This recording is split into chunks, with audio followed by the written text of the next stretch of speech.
Hello everyone, and welcome to the NumPy operations lecture. In this lecture, we're going to show you basic operations you can perform on NumPy arrays. Let's go ahead and jump to the Jupyter Notebook to get started. Alright, so here we are at the Jupyter Notebook. We'll go ahead and discuss array with array operations, array with scalar operations, and then some universal array functions, what they are, and how you can find more of them. We'll go ahead and start by saying import NumPy as NP. And then I'm going to go ahead and make an array. We'll say np.arrange. And let's just go ahead and go from 0, 11, so that way we get digits 0 through 10. So 11 digits from 0 to 10. Alright, you can easily perform array with array operations just by using simple arithmetic signs that you're already used to from Python itself. So for instance, if you wanted to add two arrays together on an element by element basis, you would just say array plus array, and that would add the two arrays together. In this case, I'm just adding an array to itself, so essentially every number's been doubled. I can do the same thing for subtraction or even multiplication. I can also perform array with scalar operations in very much the same manner. So scalars mean just a single number, and what NumPy does is it basically broadcasts that number to every element in the array, so that operation occurs also on an element by element basis. Meaning if I wanted to, here's my array, add 100 to every element in the array, I could just say plus and then the scalar itself. And that would add 100 to every element in the array. And this also works for multiplication, division, subtraction, you name it. So if I wanted to subtract 100 from every element in the array, I can just say minus 100. Alright, so those are basic arithmetic operations that you can perform with either array on array operations or array with scalar operations.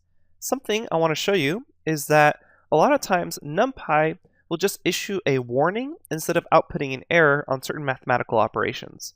So for instance, if I try to say 1 divided by 0 in Python, I will get an actual error, a zero division error, which makes sense because you can't divide a number by 0. However, NumPy won't give you the same error. So if I try to say array divided by array, notice the very first element is 0. So I will try to say 0 divided by 0, which doesn't really make sense. However, NumPy will issue a warning. It will say invalid value encountered in true divide here. And it'll just give you a null if you try to divide a 0 by a 0. Everything else is okay. For instance, 1 divided by 1 is 1, 2 divided by 2 is 1 as well, etc., etc.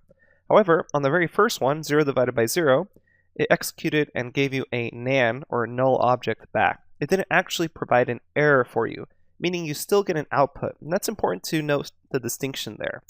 That means if you have this sort of operation in your code, you actually won't get an error, the code will continue to run, and instead you'll just receive a warning. If you try to do an operation that divides maybe another number by 0, so for instance 1 divided by 0 instead of 0 divided by 0, you'll also get a warning, but in this case it'll actually show infinity instead of a null. So again, you get a divide by 0 encountered in true divide warning here. However, it still executes the code, and you get INF to signify infinity for the 1 divided by 0 at that very first element. Alright, so that's something to keep in mind as you're working with division and arrays that contain a number or digit 0. And also a quick note is you can also do arrays with exponents by just saying asterisk asterisk, just like you would with Python, and then either the scalar or the array you want. So this is the array to the power of 2. So everything has been squared in the array. Now let's discuss universal array function. NumPy comes with many universal array functions, which are essentially just mathematical operations you can use to perform the operation and broadcast it across the entire array. Let's go ahead and show some common ones. For instance, if you want to take the square root of every element in an array, you can just say np.sqrt and then pass in the array itself. And this will take the square root of everything in the array. Similarly, for calculating the exponential, you can say np.exp and pass in the array. For maximum, you can either say the array.max, or you could also say np.max and pass in the array. That's the same thing as calling the method off of it, which we've seen earlier in the very first lecture on NumPy arrays. You can even do trigonometric functions such as sine, and this will basically pass in every element into sine. And there's cosine, and there's also logarithmic options, so you can say np.log.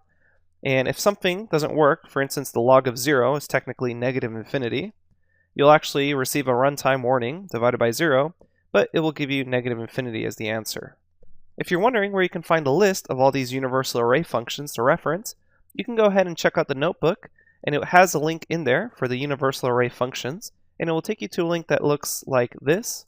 This is the NumPy array documentation here for universal functions, or ufunc. And if you scroll down to the bottom of this page, and again this link is in the notebook for this lecture, NumPy operations, you'll see a whole list of all the universal functions you have available for you. So you have basic math operations, add, subtract, absolute, remainder, etc., log, trigonometric functions, and then some more advanced functions, such as comparison functions, maximum, minimums, floating functions, etc. If it's a very basic or common mathematical function, you should probably visit this page first and see if NumPy already has it built in before you start creating your own function to deal with that particular mathematical operation you were trying to perform on your array. We'll only deal with the very basic ones throughout the course, and we'll remind you as we encounter them throughout the rest of the course. Okay, that's really all there is as far as basic operations on arrays. You can just use basic arithmetic either on an array by array basis or with an array and a scalar basis. The only thing to watch out for is if you have a 0 and you're using division with your arrays. Then the second part of this lecture just covered universal array functions, where to find them, and to keep in mind that most common mathematical operations are already built into NumPy. Okay, thanks everyone, and I'll see you at the next lecture.